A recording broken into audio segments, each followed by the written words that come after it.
यदि तिमी सही छौ भने कसैलाई केही साबित नगर, केवल सही भएर निरन्तर अगाडि बढ।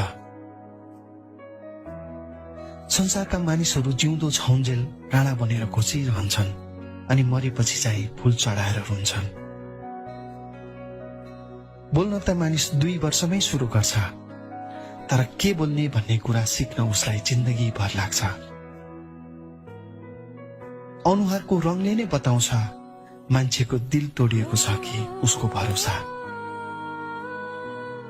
अपमान गर्नु कसैको स्वभाव हुन सक्ला, तर अरूको सम्मान गर्नु हामी इसाईहरूको संस्कार हुनुपर्छ। खल्ती रित्तिएर के भयो, गल्तीले जिन्दगी रित्तिनु भएन। क्रिस्ट बाहेकको प्रेम भनेको पानीको थोपा जस्तै हो, समाउँदा हत्केला बित्छ तर हात खाली नै रहन्छ।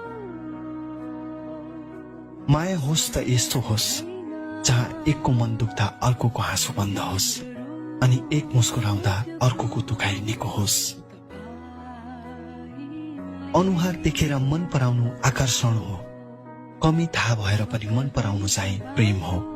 रोटी कमाउनु ठूलो कुरा होइन रहेछ, खुसी मनले रोटी खानु चाहिँ ठूलो कुरा रहेछ, अनि त्यो खुसी चाहिँ येशूमा मात्रै पाइने रहेछ। नारी श्रृंगारमा होइन, प्रभुको संस्कारमा सुन्दर देखिन्छ।